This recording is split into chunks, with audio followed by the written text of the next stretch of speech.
Crop Talk on Market Journal is supported by Nebraska's soybean farmers and their checkoff.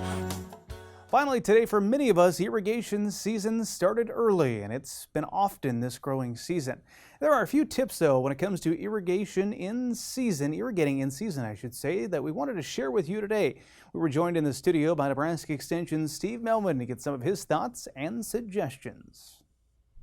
It's become a 10-letter curse word to some this season. Talking about irrigation today, I guess as you made the drive from Merritt County here to Lincoln to the Market Journal studio, what were you seeing out and about? Lots of pivots, I have to assume, running. Yeah, a lot of pivots, and in Merritt County there's still a fair amount of furrow irrigation, and so a lot of guys out scrambling really fast and hard trying to get all that going, and a lot of corn that's knee high and looks more like onions than it does corn.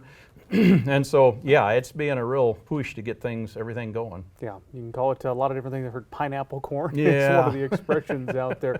I guess when it comes to that, it's obviously pretty concerning to see that here mid-June at this point. Have you done some research into how damaging the yield can be when you start to see some of that?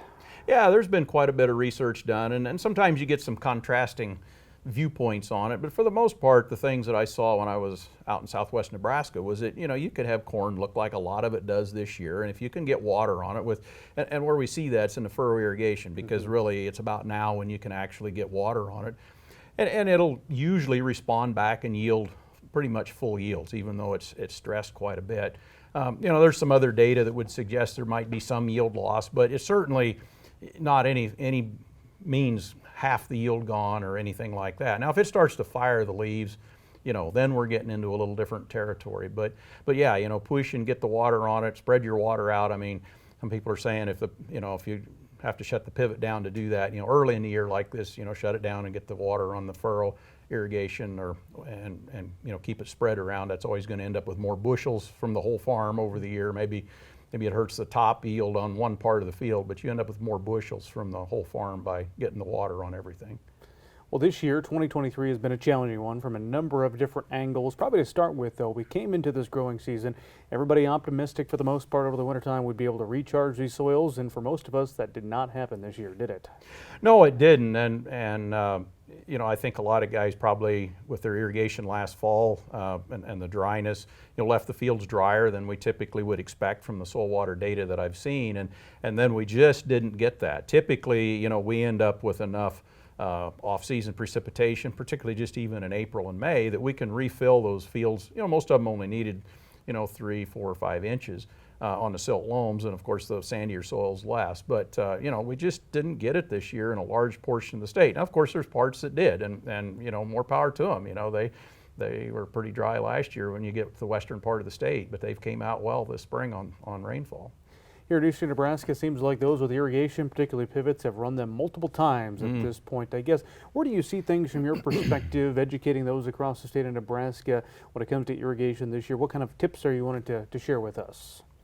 Well, I think that anytime we're irrigating in May and June, even though we know that some of the fields are pretty dry, we've done a study with looking at some soil water data from the upper Big Blue NRD. That's kind of the York and surrounding, that's the NRD that it's in.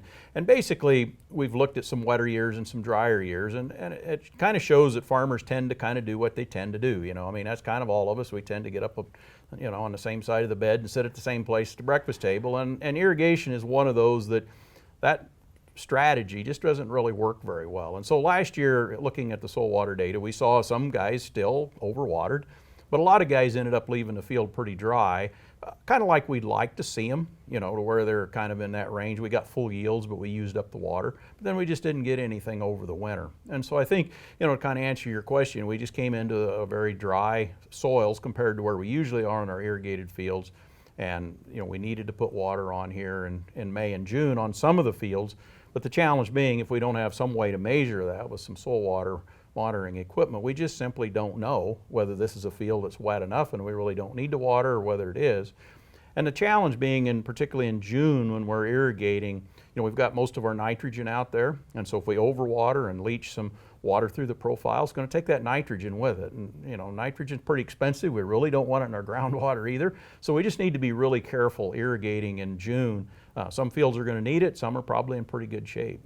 One of the points you mentioned too in a Crop Watch article was leave room to capture potential rainfall events. Of course, that's putting a lot on some rain that we haven't seen in parts of the state. But tell me more about that thought. Well, yeah, absolutely. I live in Central City, and every week, towards the weekend, there are big chances of rain, and we get all excited, and then nothing happens. And that's been kind of the thing all spring. But we got to be optimists. Someday it's going to rain, right? It may not be this year, but someday it will, and we certainly want to capture that. That's kind of like the free refill at the restaurant. We kind of like those, and so if we pump the water, particularly if we're in an area with allocations or a dropping groundwater level, we just soon leave that water there if we can and utilize the rainfall. But if it's not coming, we need to take care of business. But we certainly, with our silt loam soils in particular, can leave room to hold some rainfall. Some pretty significant rainfalls, in fact. All right, I want to give you the final word here when it comes to irrigation this exceptionally dry year for a lot of our viewers today. What do you want to leave us with? Well, I think in a dry year, it does give a guy an opportunity to look at patterns. If he's got a problem with center pivot, the dry areas will show up underneath the center pivot because we don't have rainfall to mask those out. So keep an eye on those. And I always encourage people every week or two to take a look, just sitting back and look at the sprinkler pattern from the road, when you can kind of see the gleam of the light off the water, and make sure it all looks uniform. Look for leaks. Make sure the end gun's working like it's supposed to if you have one, and keep things tuned up because it looks like we're going to use it a lot, that equipment a lot this year.